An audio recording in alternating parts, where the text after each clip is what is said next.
Bonjour à toutes et bonjour à tous. Donc aujourd'hui, je vais vous présenter le cours du mercredi 7 octobre déjà, hein. Alors merci pour lundi, c'était intéressant de pouvoir parler avec vous de la société française et de l'union en France.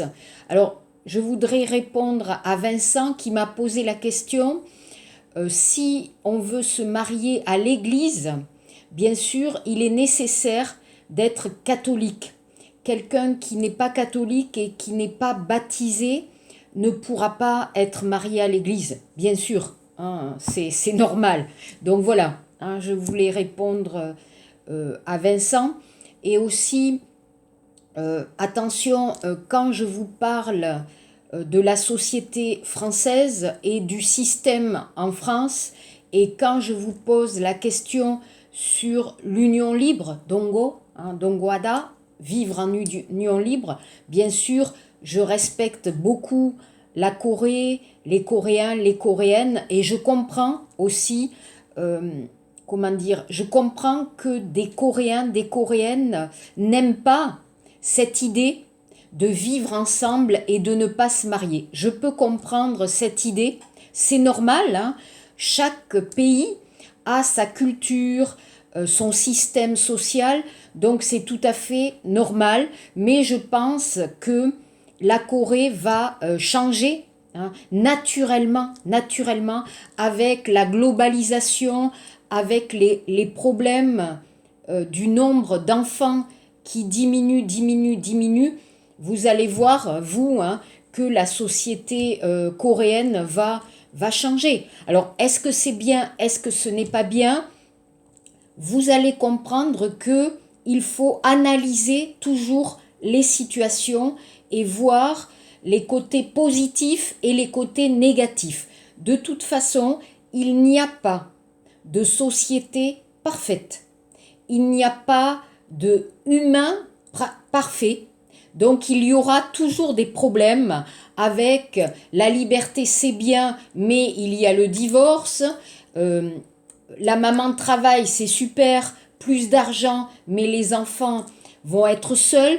Donc vous allez voir et nous allons étudier et analyser des textes pour comprendre qu'il y a toujours dans tout système, tout pays, toute culture, des côtés positifs et aussi des côtés négatifs, mais je respecte la société coréenne et je respecte la tradition coréenne. Donc chacun a la liberté de choisir et de penser, hein, d'accord? Donc bon, aujourd'hui on va faire un peu de grammaire. Et si je regarde dans le livre, vous voyez dans le livre page 29, donc ici, on va revoir un peu les pronoms, complément d'objet direct et complément d'objet indirect. Alors, il est intéressant de comprendre pourquoi en français il y a beaucoup de pronoms, d'aimions ça. Pourquoi? Parce que les Français aiment une langue comment? La langue française, elle est comment? La langue française, elle est claire. Elle explique les choses. Elle analyse les choses concrètement, d'accord? C'est réaliste. Et en même temps, l'idée doit être claire. On doit comprendre une idée, hein? On doit comprendre un système, on doit comprendre un phénomène. Donc, on veut une langue claire et précise. Alors, on n'aime pas la répétition, d'accord? Répéter, bambokada, bambokada, on n'aime pas répéter. Donc, pour avoir cette langue claire, il est nécessaire d'avoir des mots pour ne pas répéter. Et à quoi servent les pronoms? L'utilisation des pronoms, c'est pour oralement ou par écrit ne pas répéter. Pour les Français, ce n'est pas joli, ce n'est pas élégant de répéter les mêmes mots, les mêmes verbes. Donc vous aussi, il faudra apprendre, quand vous écrivez, à ne pas utiliser toujours les mêmes mots. Et on va voir après, je vous donnerai quelques quelques vocabulaires pour ne pas répéter les verbes avoir, faire. Hein. Souvent, on va utiliser les mêmes verbes. Voilà. Hein. Donc ici, un pronom. Ici, le pronom va servir à remplacer un nom ou un groupe nominal déjà nommé. Alors, oralement, vous avez utilisé ce nom, ce groupe nominal, ou par écrit, vous l'avez utilisé, vous ne voulez pas répéter, donc vous allez utiliser le pronom complément d'objet direct, indirect. Alors, le pronom complément d'objet direct, pour remplacer une personne. Quand c'est une personne, vous avez me, te, nous, vous. Exemple, Paul me connaît bien. Alors, Paul connaît bien moi, non. Paul me connaît bien. Ou il vous aide souvent, d'accord? C'est-à-dire vous. Hein? Il aide vous, mais en français, on ne dit pas il aide vous. Attention, la place du pronom, Demyongsa et Wichi, il vous aide souvent, d'accord? Pour remplacer une personne et une chose, vous avez le, la, les, L apostrophe. Exemple, je prends ma voiture tous les matins, je la prends tous les matins. Elle rencontre ses parents le dimanche, elle les rencontre le dimanche. Vous pouvez entendre oralement que c'est clair, on comprend, et pour les Français, on aime bien la beauté, et pour nous, vous voyez, c'est aussi un problème phonétique. On va dire, c'est comme une chanson, vous voyez, quand je parle, elle les rencontre le dimanche, il y a une langue qui va couler, hein, qui va couler, qui va être élégante et claire à comprendre. C'est le français, hein, c'est le français. Les pronoms compléments d'objet indirect, ça c'est un peu plus difficile. Alors vous comprenez, complément d'objet direct, vous avez le verbe et vous avez le complément direct. Complément d'objet indirect, vous avez le verbe et vous avez la préposition à ou de, par exemple. Nous avons des verbes comme écrire à, téléphoner à, annoncer à, parler de, parler à, rêver à, etc. Vous avez des verbes. Alors si ça vous intéresse, je vous en donnerai quelques-uns pour pouvoir aussi les connaître et les apprendre. Donc, vous avez donc les pronoms compléments d'objet indirect, me, te, lui. Alors lui, c'est pour un homme ou une femme. Par exemple, elle écrit à sa copine, elle lui écrit. Elle écrit à son copain, elle lui écrit. Donc je vais utiliser le même pronom pour le masculin ou le féminin. Pluriel, nous, vous, et leur, attention, leur, L-E-U-R. Quand vous avez L-E-U-R-S, qu'est-ce que c'est? Soyu, Hyongyongsa. Donc attention, aussi les mots en français, c'est compliqué, hein, la grammaire, vous connaissez, ce n'est pas simple, hein, ce n'est pas facile. Ok, donc attention, spécialement la phrase négative. Pujangmun et la place du pronom. Exemple. Alors je vous ai donné, vous regardez Kanyi et Jario, hein, s'il vous plaît, moi je regarde mon ordinateur.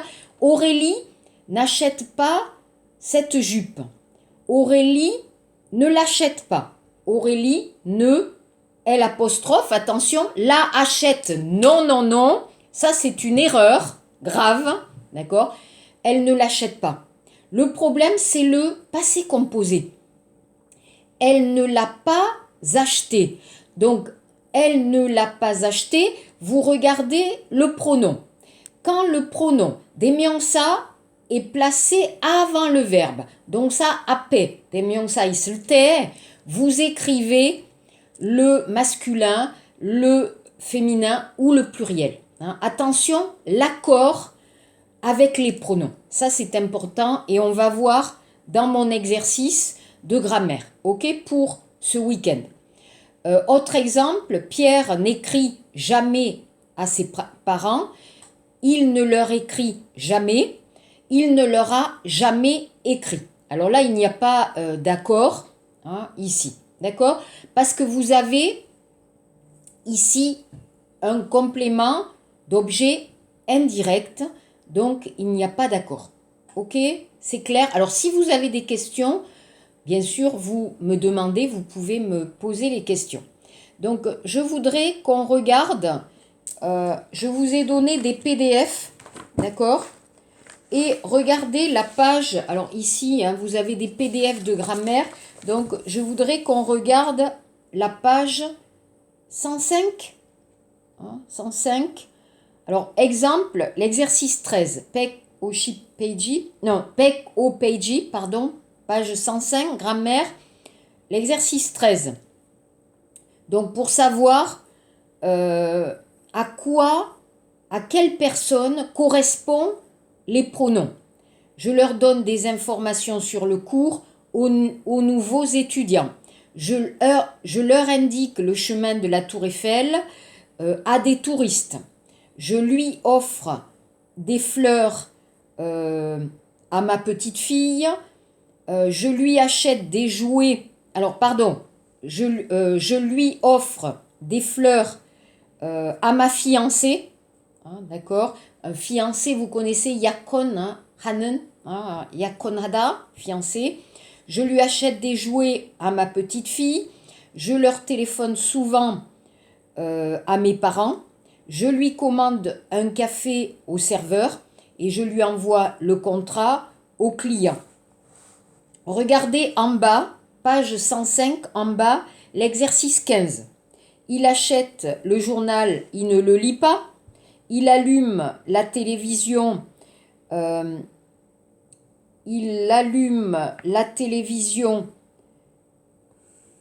ne l'écoute pas. Il fait le café, il ne le boit pas. Il rencontre ses amis, il ne les voit pas. Il reçoit son courrier, il ne le lit pas. Il met la radio, il ne l'écoute pas. Pardon, pour la télévision, c'était il ne la regarde pas. Pardon. Hein. Il met la radio, il ne l'écoute pas. Il écrit sa lettre, il ne la poste pas. Poster, c'est-à-dire poneda, envoyer. D'accord? Donc, attention, la négation. Page 106. Page 106. Regardez. Hein, on va regarder. Alors, page 106. Mettez dans l'ordre. Alors, l'exercice 16. Attendez. Exercice 16. Ok. Donc, la phrase d'exemple. Vous ne m'écoutez pas. Alors, la phrase 1. Tu ne les connais pas bien. La phrase 2. Je ne leur téléphone pas souvent. La phrase 3. Ils ne lui répondent jamais. 4. Elle ne les aime pas. 5. Nous ne l'entendons pas assez.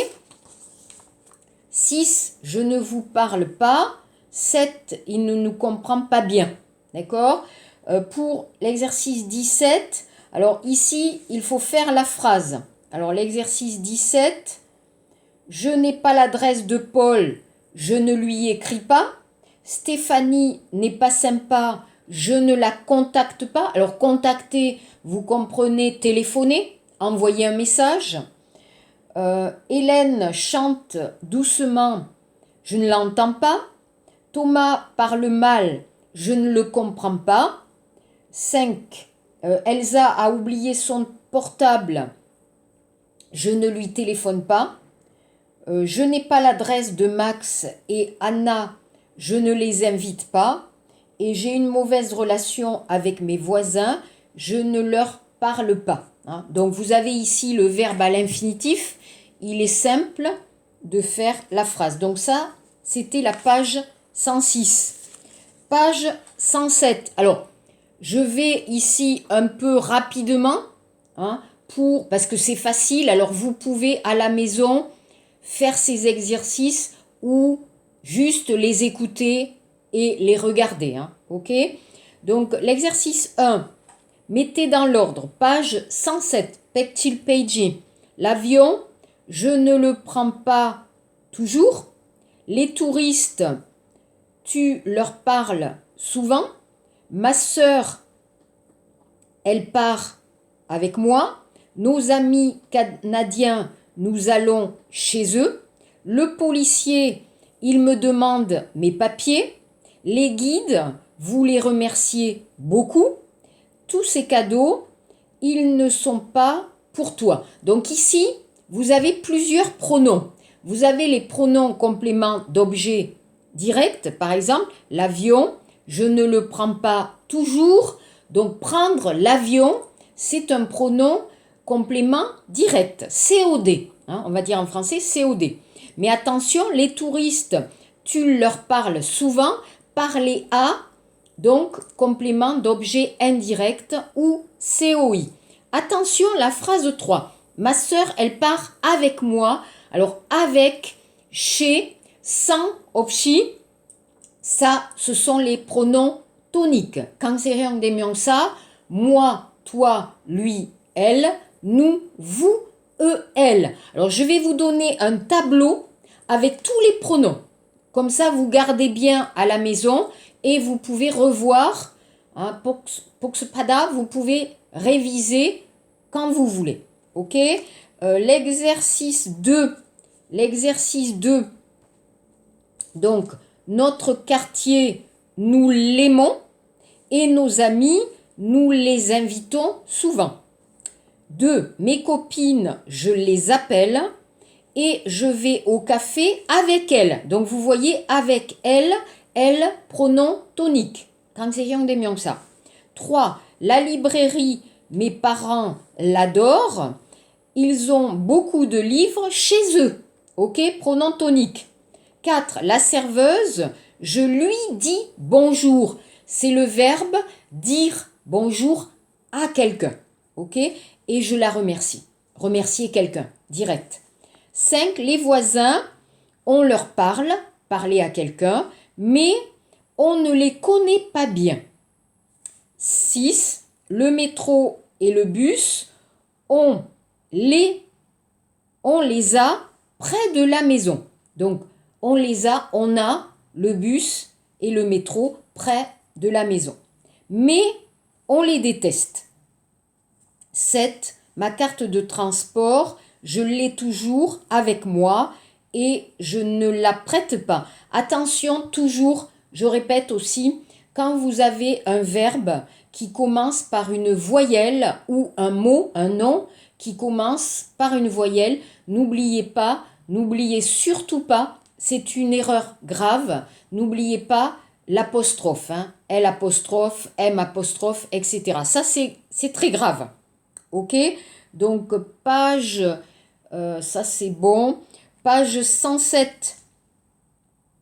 Lénie est très curieux et Stéphanie lui répond. Complétez avec un pronom. L'exercice 3. Stéphanie, tu connais le gardien de l'immeuble, Colin.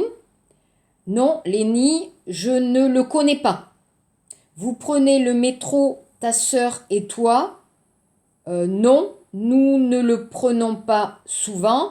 Mais le bus, nous le prenons régulièrement. Et tu utilises aussi ta voiture dans Paris? Oui, mais je ne l'utilise pas beaucoup. Je l'utilise avec des collègues en général. Donc ici, vous regardez bien le verbe et vous ne changez pas le verbe de la question. Tu écris à ta grand-mère, toi? Oui, bien sûr, je lui écris souvent, je lui envoie des mails. Alors vous voyez, email chuso, en français, vous pouvez écrire email, E-M-A-I-L, ou ce mot aussi, M-E, accent aigu, L. Bizarre. Et tu téléphones à tes parents, en ce moment ils sont en voyage, alors je ne leur téléphone pas. Tu connais bien tes voisins? Non, je ne les connais pas très bien. D'accord? Donc ici, vous avez plusieurs exemples. N'oubliez pas et regardez bien aussi le tableau récapitulatif pour les pronoms. Vous pouvez bien sûr aussi regarder dans votre livre, mais ici, c'est un peu court, à mon avis. Donc, je préfère que vous regardiez mes exercices et le tableau que je vais vous donner.